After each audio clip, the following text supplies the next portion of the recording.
نبی کریم صلی اللہ علیہ وآلہ وسلم کے صحابہ اکرام علیہ رضوان میں سے سیدنا ابو بکر صدیق رضی اللہ تعالیٰ عنہ کی ذات گرامی قدر کے مناقب اور آپ کے فضائل بے شمار ہیں۔ سیدنا ابو بکر صدیق رضی اللہ تعالیٰ عنہ کی مناقب میں سے ایک بہت بڑی منقبت سورہ توبہ کی آیت نمبر 40 میں اللہ رب العزت نے بیان فرمائی ہے کہ سیدنا ابو بکر صدیق رضی اللہ تعالیٰ عنہ کو خالق کائنات جل وعلا مجدہ الکریم نے نبی کریم صلی اللہ علیہ وآلہ وسلم کا صاحب قرار دیا، اور یہ صدیق اکبر رضی اللہ تعالیٰ عنہ کی بہت بڑی منقبت ہے۔ بلکہ ہجرت کا پورا واقعہ اور ہجرت کے سفر کے دوران جو صدیق اکبر رضی اللہ تعالیٰ عنہ نے قربانیاں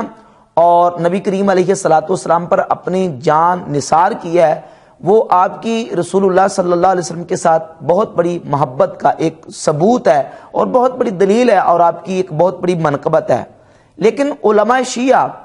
ان چیزوں کا انکار کرنے کے لیے بہت ہیلے بہانے اور حربے اختیار کرتے ہیں، اور کوشش کرتے ہیں کہ جہاں بھی کہیں ابو بکر صدیق رضی اللہ تعالیٰ کی منقبت، یہ شان اور فضیلت ہے، اس کا کسی نہ کسی طریقے سے انکار کریں۔ اب ہجرت کا واقعہ ایک منقبت تھی سیدنا ابو بکر صدیق رضی اللہ تعالیٰ عنہ کی، اور نبی کریم علیہ الصلوۃ والسلام کے ساتھ رفاقت کی ایک بہت بڑی بین دلیل تھی، جس کو قرآن مجید فرقان حمید نے بیان کیا۔ اللہ رب العزت نے سورہ توبہ کی آیت نمبر 40 میں اس کا ذکر فرمایا۔ اب اس فضیلت کا انکار کرنے کے لیے علماء شیعہ نے بہت زیادہ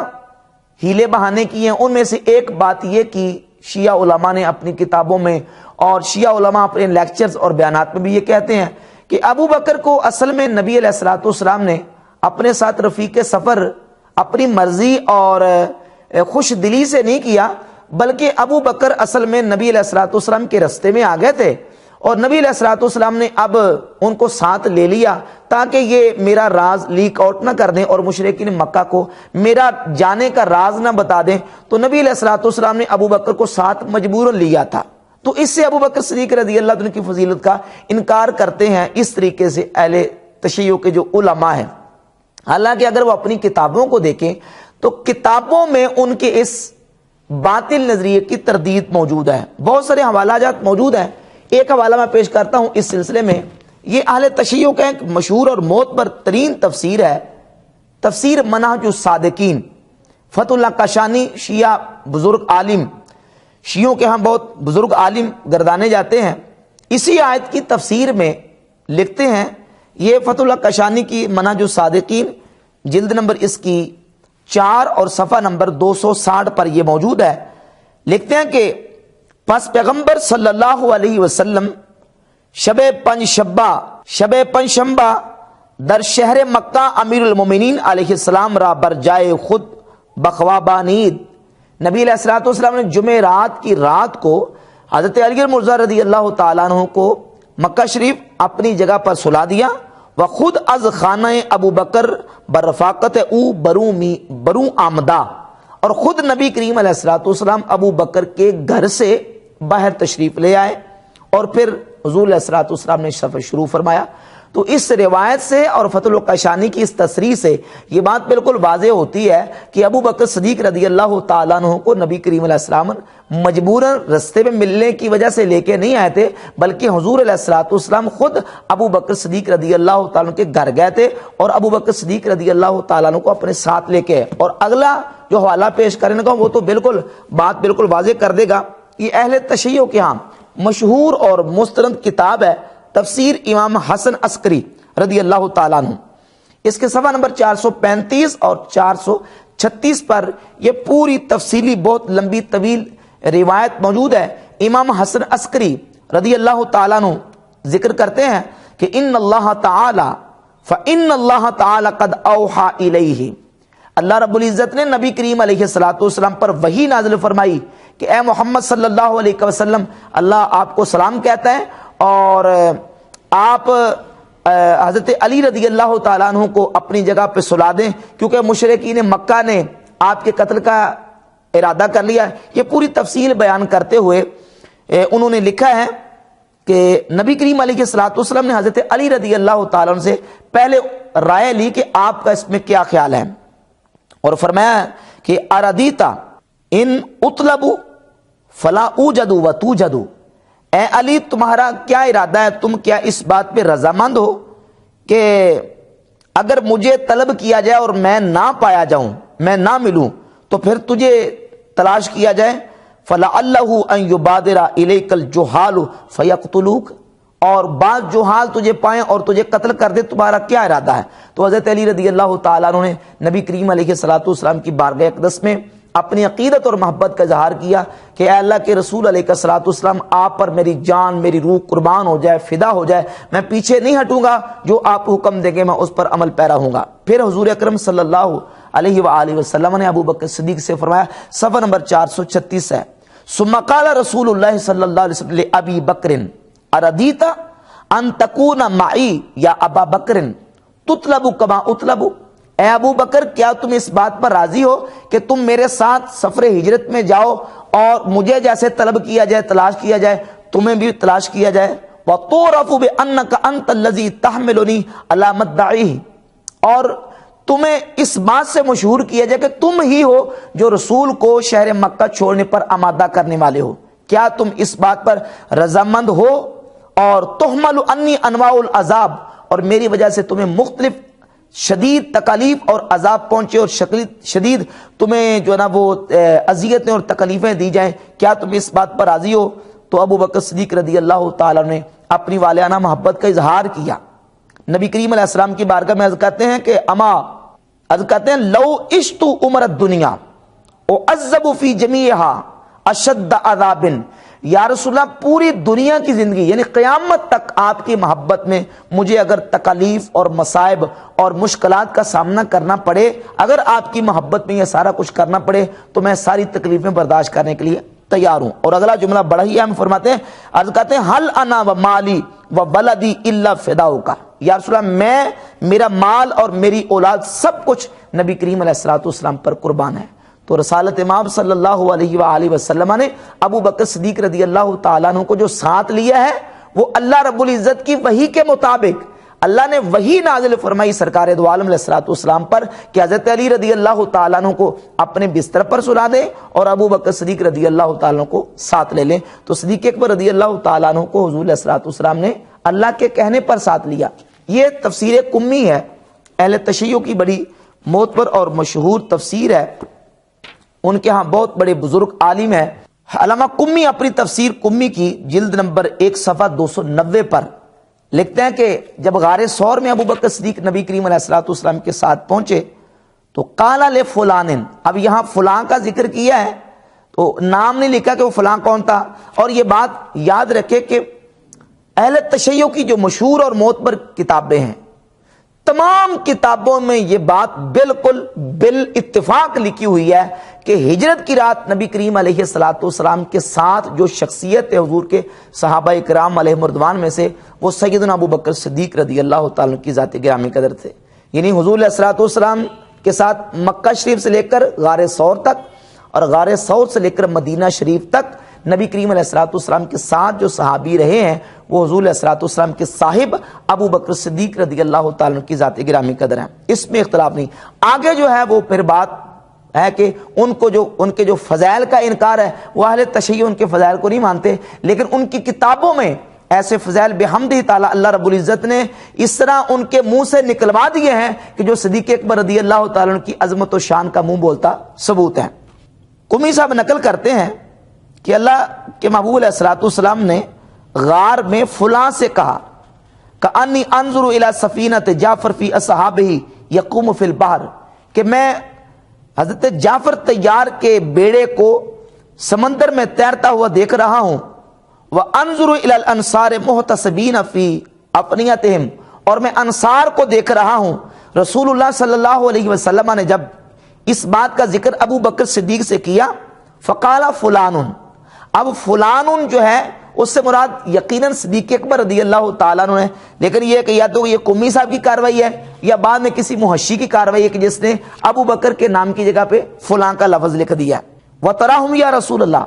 ابو بکر صدیق نے کی یا رسول اللہ آپ دیکھ رہے ہیں؟ قال نعم، فرمایا ہم دیکھ رہا ہوں۔ تو قال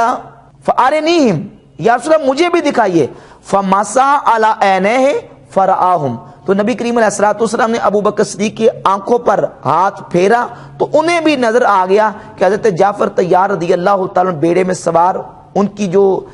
بیڑا ہے وہ سمندر میں تیر رہا ہے، اور جو انصار صحابہ ہیں وہ نبی کریم علیہ الصلوۃ والسلام کے ان کو ابو بکر صدیق رضی اللہ تعالیٰ نے دیکھا۔ جب صدیق اکبر نے دیکھا فقال له رسول اللہ صلی اللہ علیہ وسلم انت الصدیق، تو حضور علیہ الصلوۃ والسلام نے ابو بکر صدیق کو صدیق کہا کہ اے ابو بکر تو بالکل سچا ہے۔ تو یہ شان و عظمت بحمدہ تعالی حضور علیہ الصلوۃ والسلام کے صحابہ کرام علیہ رضوان کی اہل تشیع کی کتابوں میں بھی موجود ہے۔ یہ الفروع من الکافی کتاب ہے ابو جعفر محمد بن یعقوب الکلینی کی، اس کی جلد نمبر 5 کتاب المعیشہ کی پہلی روایت ہے، روایت کا نمبر ہے 8311۔ سیدنا امام جعفر صادق رضی اللہ عنہ کی بارگاہ اقدس میں کچھ صوفیہ آئے، انہوں نے جب دیکھا کہ امام جعفر صادق نے بہت اچھا اور اعلیٰ لباس پہنا ہوا ہے تو انہوں نے کہا کہ آپ نے یہ اعلیٰ اور اچھا اتنا لباس کیوں پہنا ہے؟ تو سیدنا امام جعفر صادق رضی اللہ تعالیٰ عنہ نے امت کے 3 زاہدوں کا تذکرہ کیا کہ امت میں جو بڑے بڑے 3 زاہد جو